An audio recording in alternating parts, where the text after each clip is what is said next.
Taliska ciidanka booliska Soomaaliyeed ayaa soo bandhigay burcad qowleysata ah iyo hubkooda kuwaas oo maanta lagu soo qabtay howlgal ciidanka boolisku ay ka sameeyeen degmada Daynile ee magaalada Muqdisho. Burcadan ayaa dib u geysan jirtay bulshada Soomaaliyeed waxa ayna saaka dhexdooda ku dagaalameen isgoyska X Control oo ay qalalaase amni ka geysteen. waxaana ciidanka booliska Soomaaliyeed oo ka jawaabaya falkooda ay galabta howlgal qorsheysan ku qaadeen goob ay isugu tageen burcadan halkaas oo lagu soo qabtay 9 kamid ah burcadii dhibka geysatay oo nool iyo 3 dhaawac sida uu sheegay taliye ku-xigeenka afayeenka ciidanka booliska Soomaaliyeed Gaashaanle Cabdifataax Aadan Xasan. saakay aroortii abaaro 1 saac iyo 50 daqiiqo waxaa shaqaaqo israasaasayna ka dhacday isgoyska X Control dhinaca Daynile israasaasayntaas oo ay dhex martay maleeshiyaad qowleysata ah oo ku dhaqnaa area deegaankaas kuwaas oo u soo shaqo tagay inay dhacaan hantida iyo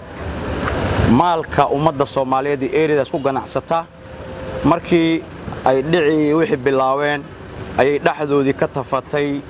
oo ayaga gudahooda isku bilaaway israasaasayntii halkaas oo ay ku dhinteen dad rayid ah oo tiradoodu gaaraysa 4 qofood iyo tiro intaas leeg oo dhaawac ah ilaa 3 qofood oo dhaawac ah ciidanka booliska Soomaaliyeed oo ka duulaya arkaanta amniga oo asagu uu yahay udub dhaxaadkeedii ayaa waxa goobtii tagay soona qiimeeyay ayagoo ku fikiray xaaladda adag ee lagu jira iyo saxmadda area inay saamaxeen xilligaas howlgal laga sameeyo ciidanka booliska Soomaaliyeed waxay qorsheeyeen operation lagu soo qabqabanayo maleeshiyaadkaas ciidanka qaybta guud ee booliska gobolka Banaadir oo iskaashanaya xooraan iyo dabagal dheer kadib waxay abaara 12 galabnimo ee galabta weerareen goobtii ay ku dhuumaaleysanayeen maleeshiyaadkii dhaca iyo dilka iyo dhaawaca u geystay bulshada Soomaaliyeed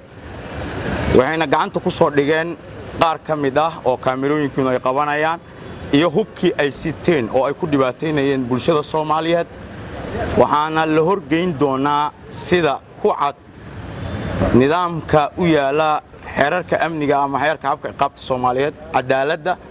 waxayna dheefi doonaan wixii ay dhaxleen maadaama ay dhibaateeyeen bulshada Soomaaliyeed ee ku sugnayd isgoyska X Control iyo areadiisa ayadoo ay ku dhimatay maamo waayeel ah xabada ayagu isdhaafsanayeen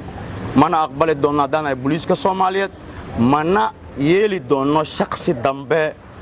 oo dhaawac u geysan kara bulshada aan u dhaarnay inaan sugno ammaankooda. Taliska ciidanka booliska Soomaaliyeed ayaa burcadan ka dalbaday inay isku soo dhiibaan cadaaladda iyagoo ka dhaga adeegay